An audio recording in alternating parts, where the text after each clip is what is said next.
भाजपा झूठ बोलने की एक्सपर्ट माहिर है, इस पर पीएचडी की है। कैसे किसी को बदनाम किया जाता है, किसी की छवि गाड़ी जाती थी और कैसे किसी के चरित्र को संदिग्ध बनाया जाता है। और ये भारतीय जनता पार्टी के लोग ऐसा संदेश देना चाहते हैं कि राम को हमने पैदा किया है, राम को हम लाए हैं, राम को जनता के बीच में पहचान हम करवाए हैं और प्राण जिसकी हजारों साल से पूजा हो रही हो उसकी प्राण प्रतिष्ठा क्या औचित्य क्या है। क्योंकि अखिलेश यादव से एक अच्छी बात भी हुई थी, 7 सीटों पे गठबंधन तय भी हुआ था, लेकिन उसके बावजूद ऐसी खबरें सामने आ रही हैं। ओम प्रकाश राजभर कह रहे हैं कि 12 तारीख को राष्ट्रीय लोकदल एनडीए में शामिल हो जाएगा। किसी को अगर झूठ बोलना है तो उसको भाजपा से सीखना चाहिए। भाजपा झूठ बोलने की एक्सपर्ट माहिर है, इस पर पीएचडी की है। कैसे किसी को बदनाम किया जाता है, किसी की छवि गाड़ी जाती थी और कैसे किसी के चरित्र को संदिग्ध बनाया जाता है, इस तिक्रम में भाजपा बहुत आगे है। तो ये उसी साजिश के तहत भाजपा का एक झूठ और है, जिसके नाते जयंत चौधरी जी को बदनाम करने की कोशिश की जा रही है। जयंत चौधरी जी और समाजवादी पार्टी के राष्ट्रीय अध्यक्ष अखिलेश यादव जी की समय समय वार्ता भी होती रहती है, सीट के बंटवारे पर भी बात हुई है। इसलिए इन बातों में कोई भी सच्चाई नहीं है, तथ्य से परे है और निराधार है, बेबुनियाद है। लेकिन बीजेपी नहीं बल्कि एनडीए में और जो घटक दल हैं वो भी कह रहे हैं कि रालोद शामिल हो सकती है। ओम प्रकाश राजभर कह रहे हैं कि इसी महीने में 12 तारीख को शामिल हो जाएगी आरएलडी एनडीए में। अब अगर आप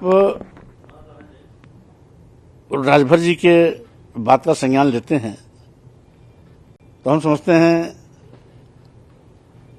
ऐसे अत्यधिक मानसिकता के लोगों के बयान कोई मानने नहीं लगता है। ये हवाई बात करने वाले लोग हैं, बेसिर पैर की बात करते हैं, सुर्खियों में बने रहने की कोशिश करते हैं, मीडिया में नाम आए इसलिए अनाप शनाप बयानबाजी करते रहें, इसके सिवाय कुछ नहीं। सर, कल विधानसभा में नेता प्रतिपक्ष का पहले रिप्लाई लगा था, उसके बाद नेता सदन, तो नेता विपक्ष के ऊपर भी कहा गया कि उन्होंने अपने 1.25 घंटे के भाषण में सारी बातें करी, लेकिन कहीं पे भी राम मंदिर का जिक्र नहीं किया। वहीं दूसरी जब विधान परिषद में आपका वक्तव्य, आपका अभिभाषण था, तो उस पर भी आपने भी राम मंदिर पर चर्चा करी और आपने उसमें जो एक वीडियो है कि आपने भगवान राम के ऊपर कहा कि उनकी प्राण प्रतिष्ठा की क्या जरूरत है। इसको किस तरह से? इसमें कोई दो राय नहीं कि जो भगवान राम हजारों साल से पूजे जा रहे हैं, करोड़ों लोगों के आराध्य हैं, करोड़ों लोगों की उनसे भावनाएं जुड़ी हैं,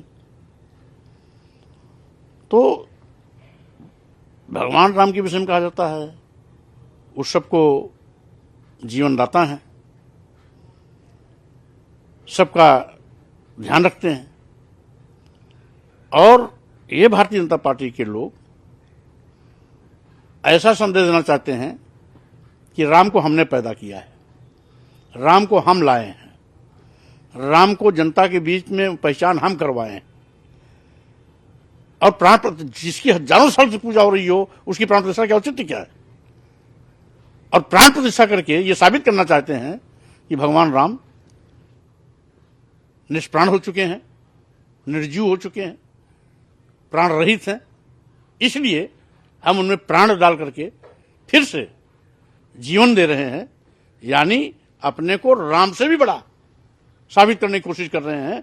क्योंकि प्राण प्रतिष्ठा करने वाला, प्राण देने वाला, जीवन दान देने वाला तो बड़ा होता है। तो राम, भगवान राम को भी प्राण प्रतिष्ठा के माध्यम से साबित करना चाहते हैं कि हम राम से बड़े हैं, क्योंकि हम उनकी प्राण प्रतिष्ठा कर रहे हैं, हम उनको नया जीवन दे रहे हैं, हम फिर से उनके अंदर जीवन भर रहे हैं। तो स्वाभाविक रूप से ये मजाक नहीं तो क्या है।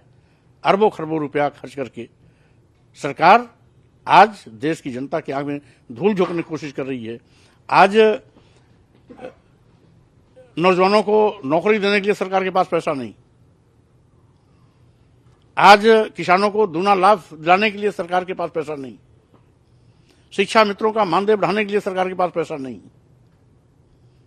वित्त विहीन शिक्षकों को मानदेय देने के लिए सरकार के पास पैसा नहीं, मदरसा शिक्षकों का मानदेय देने के लिए इनके पास पैसा नहीं, तब शिक्षकों को मानदेय देने के लिए, वेतन देने के लिए इनके पास पैसा नहीं।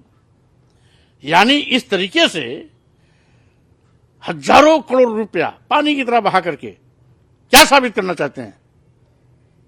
ये एक धोखा है, छलावा है, और राम की महिमा को भी ये खंडित कर रहे हैं, उनकी भी महिमा के साथ खिलवाड़ कर रहे हैं। हम समझते हैं ये भारतीय जनता पार्टी की एक नौटंकी है, जिससे देश की जनता को गुमराह करने की कोशिश की जा रही है। यानी कि बात ये कही जाए कि तो स्वामी प्रसाद मौर्य को भगवान राम में आस्था है, भगवान राम की जो पूजा होती है उससे परेशानी ये, लेकिन जो प्राण प्रतिष्ठा का कार्यक्रम है उसमें स्वाभाविक रूप से देखिए, हमारा संविधान धर्मनिरपेक्ष पंथ निरपेक्ष है। हम सभी धर्मों का सम्मान करते हैं, हम किसी भी धर्म के खिलाफ नहीं हैं। हम मानव एक समान के पक्षधर हैं। इंसान कोई भी हो, हम उसके सम्मान के लिए खड़े हैं। किसी भी आराध्य पर टिप्पणी करने की हमारी मंशा नहीं, लेकिन किसी आराध्य को प्राण प्रतिष्ठा देकर के अपने को उस आराध्य राम से भी बड़ा साबित करने की कोशिश एक गंदी हरकत है, और ये भगवान राम की महिमा के साथ खिलवाड़ है। उनकी छवि को कम किया जा रहा है। हजारों साल से पूजे जाने वाले भगवान राम जब करोड़ों के आराध्य हैं, तो स्वाभाविक रूप से उनके अंदर प्राण प्रतिष्ठा करने का कोई नया प्रश्न नहीं उठता है। लेकिन आपके इस बयान को काफी दूसरी तरह से देखा जा रहा है। बीजेपी दूसरी तरह से कह रही है कि आपके ऊपर कि आप भगवान राम को लेकर टिप्पणी कर रहे हैं, और आपके दल के कुछ लोग, कुछ नेता समाजवादी पार्टी के, वो भी आपके बयान को विरोध कर रहे हैं और आपके बारे में कह रहे हैं। कुछ भारतीय जनता पार्टी के एजेंट हो सकता है हमारी पार्टी में आ गए हों, उनके द्वारा इस प्रकार का बयान किया गया हो। समाजवादी पार्टी का कोई भी बड़ा नेता या छोटा कार्यकर्ता कभी भी इस बयान के विरोध में नहीं है, क्योंकि इसमें कहीं भी राम की गरिमा के खिलाफ कोई बात नहीं की गई है। यानी कि जिन्होंने बयान दिया है या तो वो बीजेपी के एजेंट या तो आपके बयान को समझ नहीं पाए। ये स्वाभाविक रूप से मैं स्पष्ट रूप से हाउस में दिया गया बयान है, कहीं अकेले बयान नहीं दिया गया है, वो रिकॉर्ड में भी है।